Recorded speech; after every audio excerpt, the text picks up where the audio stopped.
wala namang interaction na nangyayari every time na nag-review ka ng porn. Is this true? Hindi na ba talaga siya harmful? Yung harm kasi is not just yung face-to-face or yung flesh contact.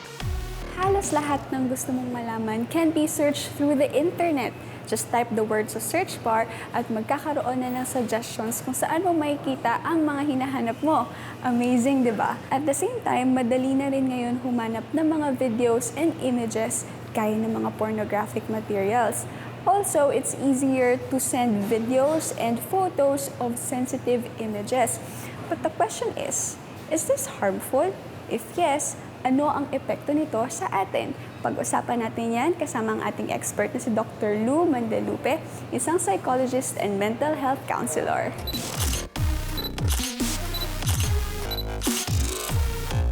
Ayan. So, Dr. Lou, what is online pornography and why do people engage to it? Pornography is anything visually created to create interest in sex and sexual activities. And online, it's being put on the World Wide Web so that it can be easily accessible. In a snap. Yeah. Doon na siya kaagad. Then what makes it interesting? Ano ba meron dito? Bakit tayo nahuhook? Bakit tayo nacu-curious? Well, love kasi is everybody's need. And That's sex true. is very pleasurable. It was created by God to be the gift between a man and a woman. Na-pervert lang siya by creating it visually, done by actors or actresses, and masyado lang na-elevate yung fulfillment comes from the sexual act, not in the relationship. Na mas convenient. Oo. Di siya Wala nang complicated. ligaw-ligaw, you just turn on your Walang Wi-Fi. commitment. Yes. Ganon. Ito, Doc Lou, madalas ko narinig yung gantong excuse eh.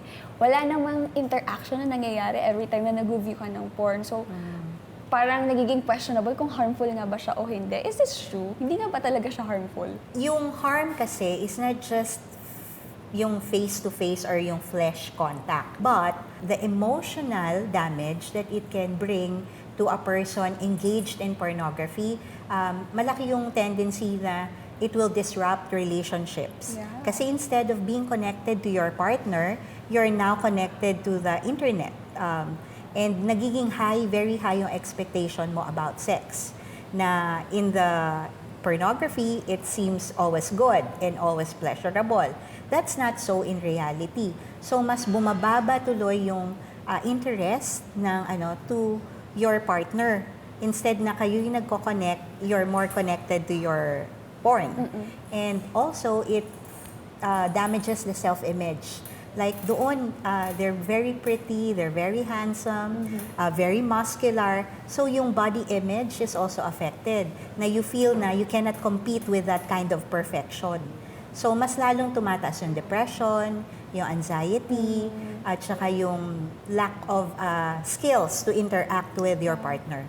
And the needs may be sexually fulfilled kasi like you can do it on yourself. But it doesn't develop a healthy mental well-being. Pwede pa bang mag-lead to into greater damage sa well-being ng isang tao?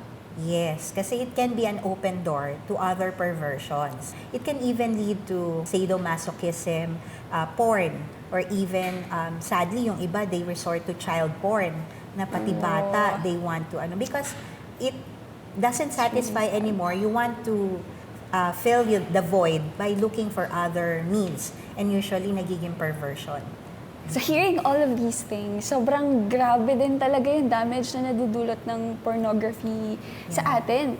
Pero how do we prevent it? The best prevention would be abstinence talaga. It's best to break the secret, talk to somebody you trust. Hopefully, it's your parents that you can talk about. Kasi sex can be something educational naman. You just ask the right people. You don't need to go into porn to look at what is there to know about sex. Kasi madalas pa nga, hindi totoo. It's not reality. It's, it's movies. It's making it really look good, but it's not the reality of relationships and actual sexual relationships. You know, Doc, what I realized habang nag-uusap tayo kanina, ito kasi yung time na we, millennials, tend to get lost with our needs. Kasi ito na yung nagiging aware kami na, shucks, ito yung kailangan ko. Na to the point na nagiging desperate kami to look for things that would satisfy the needs that we have. Pero the thing is, mga breakers, we tend to look for it sa maling paraan. We tend to look for it sa internet.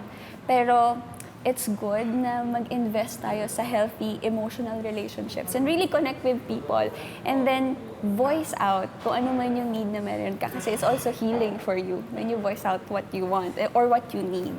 Thank you, Doc Lou, for this really wonderful and insightful conversation with you. You're welcome. Anong masasabi mo, breakers? Feel free to leave your comments below because we want to hear from you. Pwede mo kaming i-reach, tawagan, or i-text through the numbers on the screen. Also, don't forget to visit us sa aming Facebook and Instagram accounts and syempre, mag-subscribe din sa aming YouTube channel. See you on our next episode. I am Rox Villusin and this is Breakthrough the Lens.